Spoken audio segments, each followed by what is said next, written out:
आज की ताजा खबरों के इस अपडेट में बात करेंगे देश भर की तमाम बड़ी और काम की खबरों के साथ ही सरकार की ओर से लिए गए कुछ महत्वपूर्ण फैसलों, जारी किए गए कुछ नए नियमों की। इसके अलावा सरकारी स्कूलों में पढ़ने वाले छात्र छात्राओं के लिए एक जरूरी और महत्वपूर्ण खबर निकल कर सामने बताएंगे आपको आगे इस अपडेट में। इसके अलावा एलपीजी उपभोक्ताओं के लिए खुशखबरी में एलपीजी गैस सिलेंडर के साथ साथ तेल साबुन की होम डिलीवरी भी करेगी ये कंपनी। क्या है ये पूरी बड़ी खबर बताएंगे आपको आगे इस अपडेट में।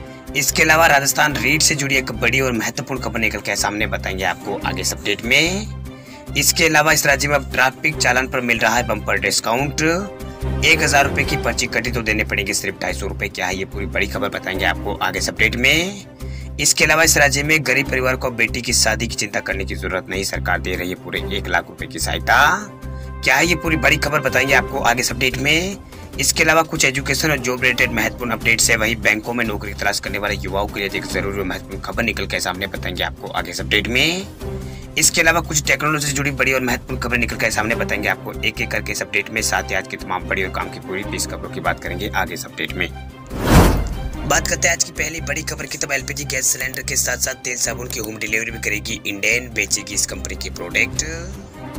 तेल साबुन जैसे रोजमर्रा के उपयोग का सामान बनाने वाली डाबर कंपनी ने देश की सबसे बड़ी oil marketing company Indian oil corporation limited के साथ साझेदारी की है। वही दोनों कंपनियों के जारी संयुक्त बयान के अनुसार इस भागीदारी से देश भर में इंडियन रसोई गैस के करीब 14 करोड़ ग्राहकों तक डाबर के अलग अलग उत्पादों की आसान से पहुंच होगी।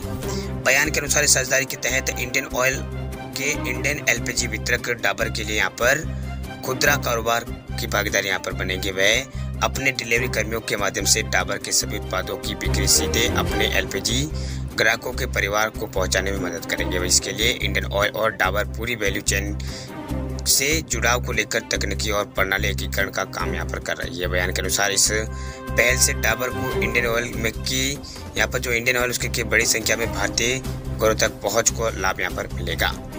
चलिए बात करते हैं अगली खबर की। तो बेटी की शादी की चिंता करने की जरूरत नहीं, सरकार दे रही है 1 लाख रुपए। माता पिता को बेटियों की शादी की चिंता सताई रहती है, इसके लिए वे लंबे समय से पूंजी जमा करते हैं ताकि बेटी की शादी धूमधाम से कर सके।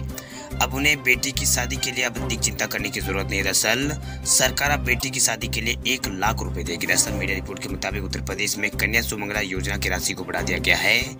इसे लेकर मुख्यमंत्री योगी आदित्यनाथ ने ऐलान भी यहाँ पर किया। दरअसल बहराइच में एक रैली को संबोधित करते हुए योगी आदित्यनाथ ने कन्या सुमंगला योजना के तहत दी जाने वाली राशि में बढ़ोतरी यहाँ पर करने की बात यहाँ पर कही है। वही कन्या सुमंगला योजना के तहत अब 15,000 रुपए की जगह 25,000 रुपए दिए जाएंगे। वही शादी के लिए 50,000 रुपए की जगह 1 लाख रुपए यहाँ पर सरकार की ओर से दिए जाएंगे। इस योजना का उद्देश्य बेटियां जो है वो शिक्षा प्राप्त कर सके और उनके विवाह में सरकार की ओर से यहाँ पर मदद हो सके, इसलिए सरकार ने योजना यहाँ पर शुरू की है। दरअसल कन्या सुमंगला योजना के लिए ऑनलाइन आवेदन यूपी में किया जा सकता है। इसके लिए mksyup.gov.in पर जाकर पहले अकाउंट है या फिर अगर है तो पासवर्ड डालकर, अकाउंट नहीं है तो आप बनाकर इसमें यहाँ पर आई एग्री पर क्लिक करें और वहाँ जाकर अकाउंट बनाकर आप जो जरूरी डिटेल है वो भर सकते हैं। बात करते हैं अगली खबर की। तो राजस्थान रीट को लेकर बड़ी खबर। राजस्थान रीट परीक्षा 23 और 24 जुलाई को होगी आयोजित, नकल पर इस बार सख्त हुई है सरकार। राजस्थान में रीट परीक्षा को लेकर एक बड़ी और महत्वपूर्ण खबर निकल के आई। दरअसल राजस्थान जो अध्यापक पात्रता परीक्षा है वो इस साल यहाँ पर 23 और 24 जुलाई 2022 को आयोजित यहाँ पर की जाएगी। राजस्थान के शिक्षा मंत्री बीडी कल्ला ने ट्वीट करके बताया कि मुख्यमंत्री अशोक गहलोत ने अपने बजट भाषण में जुलाई 2022 में रीट परीक्षा आयोजित कराने की घोषणा की है। इसी क्रम में रीट परीक्षा जो एकमात्र पात्रता परीक्षा होगी वो बोर्ड द्वारा आयोजित यहाँ पर की जाएगी। वही 23 और 24 जुलाई 2022 को माध्यमिक शिक्षा की यहाँ पर राज्य सरकार ने इसे सूचित यहाँ पर किया है। वही राजस्थान के मुख्यमंत्री अशोक गहलोत ने 7 फरवरी को बड़े पैमाने पर अनियमितताओं के आरोप के बीच रीट 2021 की लेवल 2 की जो परीक्षा थी उसे रद्द करने की घोषणा की थी। उन्होंने मौजूदा जो 32,000 पद थे उसके बजाय 62,000 पदों के लिए परीक्षा दोबारा कराने की घोषणा भी यहाँ पर की है। इसके बाद रीट 2021 की परीक्षा तिथियों की घोषणा यहाँ पर की गई है। वही राजस्थान में यहाँ पर सरकार की ओर से रीट पेपर लीक होने के बाद में यहाँ पर सरकार की ओर से इस जो परीक्षा थी रीट की उसको यहाँ पर कैंसिल कर दिया गया था, लेकिन इस बार यहाँ पर रीट की परीक्षा यहाँ पर जुलाई में आयोजित यहाँ पर कराई जाएगी। वही सीएम अशोक गहलोत ने कहा है कि बीते दिनों हुई रीट परीक्षा में जो सुविधाएं अभ्यर्थियों को दी गई थी वो सभी सुविधा फिर से दी जाएगी। यह बता दें आपको कि राजस्थान सरकार ने परीक्षार्थियों को राजस्थान रोडवेज और प्राइवेट बसों में मुफ्त यात्रा करने की छूट दी थी। वही रीट परीक्षा 2022 के संबंध में किसी तरह की जानकारी यहाँ पे लेटेस्ट अपडेट के लिए आप raj.board.rajasthan.gov.in वेबसाइट पे जाकर इस बारे में अधिक जानकारी आप ले सकते हैं। बात करते हैं अगली खबर की, तो बिहार के सरकारी स्कूलों में 28 फरवरी से मिड डे मील योजना फिर होगी शुरू, सुरक्षा का रखा जाएगा पूरा ख्याल।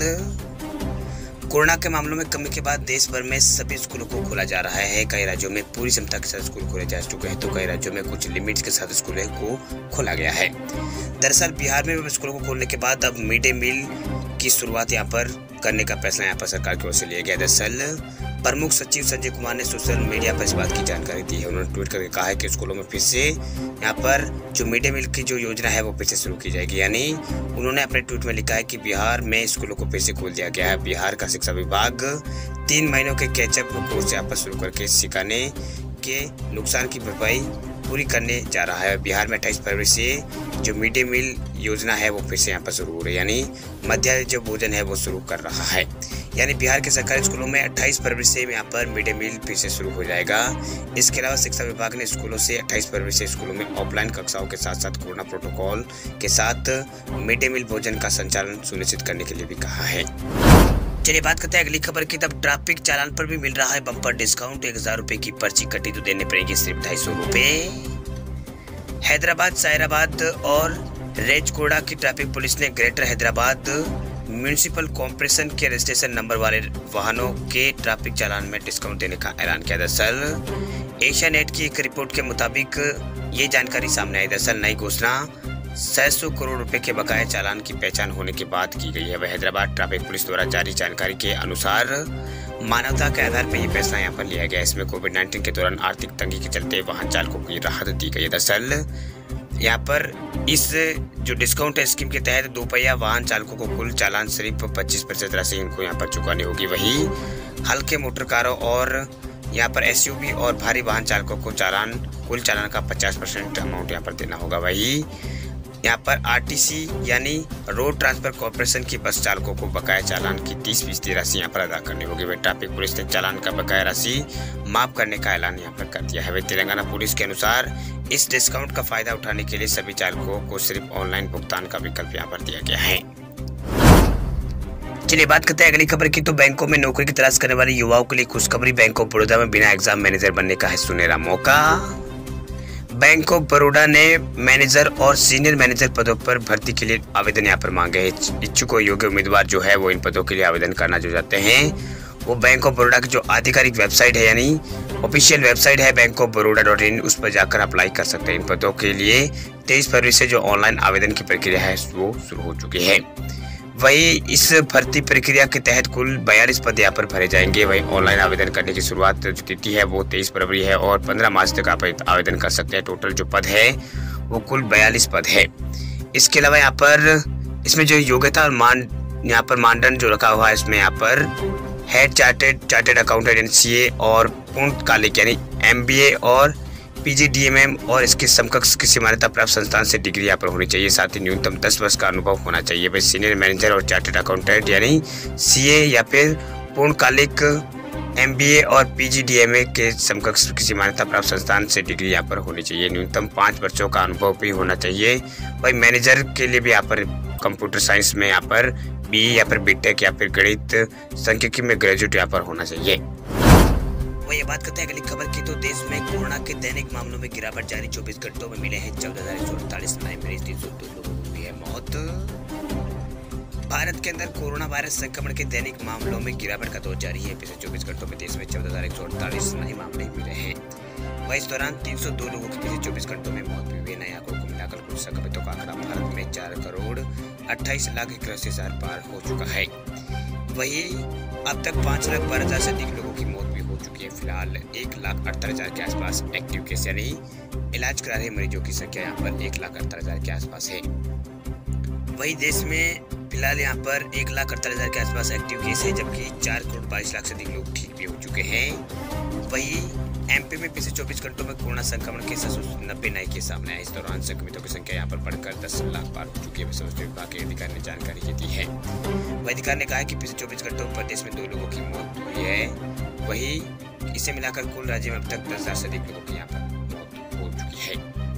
वहीं दिल्ली में पिछले 24 घंटों में कोरोना के 583 नए मामले सामने आए हैं। वहीं 583 नए मामले सामने आए और 3 लोगों की इस राज्य में मौत हुई है। वहीं राजधानी दिल्ली में लोगों के संक्रमित पाए जाने की जो राष्ट्रीय दर है यानी पॉजिटिविटी जो रेट है वो 1.05% है। स्वास्थ्य विभाग द्वारा जारी बुलेटिन में बताया गया कि एक दिन पहले यहाँ पर 55,054 नमूनों की जांच की गई थी। इस संबंध में यहाँ पर एक दिन में 703 मरीज अस्पताल में यहाँ पर छुट्टी भी दी और ये 583 नए कोरोना केस मिले हैं। वहीं दिल्ली में टोटल आंकड़ा 18 लाख पार हो चुका है। तो वहीं यहाँ पर मृतकों की संख्या में दिल्ली में 2600 के आसपास है। बुधवार को यहाँ पर कोरोना केसों में भी गिरावट यहाँ पर देखी गई है। वहीं महाराष्ट्र में पिछले 24 घंटों में कोरोना के मामलों में गिरावट देखी गई है। 11,051 नए मरीज मिले हैं। वहीं 23 लोगों की पिछले 24 घंटों में राज्य में भी मौत हुई है। वहीं स्वास्थ्य विभाग के बुलेटिन में बताया गया है कि राज्य में कुल मामले 78,61,000 पार हो चुके हैं, जबकि 1,43,000 से अधिक लोगों की राज्य में कोरोना कारण मौत हो चुकी है। बुलेटिन के मुताबिक महाराष्ट्र में पिछले 24 घंटों में 2500 से अधिक लोग ठीक हुए हैं, जिसके बाद संक्रमण से मुक्त होने वालों की दर बढ़ी है। राज्य में अब तक एक्टिव केस जो है फिलहाल 11,000 के आसपास चल रहे हैं। वहीं केरल में पिछले 24 घंटों में कोविड-19 के 5,023 नए मामले सामने आए हैं, जिसके बाद राज्य में कोविड संक्रमितों का जो आंकड़ा है वो बढ़कर 64,83,000 पार हो चुका है। केरल में स्वास्थ्य विभाग द्वारा जारी की गई एक विज्ञप्ति के अनुसार राज्य में 188 मरीजों की मौत पिछले 24 घंटों में दर्ज की गई। इसके बाद राज्य में महामारी से मरने वालों का आंकड़ा 64,000 पार हो चुका है। मौतों के नए मामले इसमें यहाँ पर 121 ऐसे मामले हैं जिन्हें केंद्र के नए दिशा निर्देशों और उच्चतम न्यायालय के निर्देश के बाद आधार पर कोविड-19 होने वाली मौतों को शामिल किया गया, जबकि 54 मरीजों की मौत पिछले दिन यहाँ पर हुई थी। यानी कोरोना के मामलों में लगातार जो गिरावट है जिस राज्य में देखी जा रही है।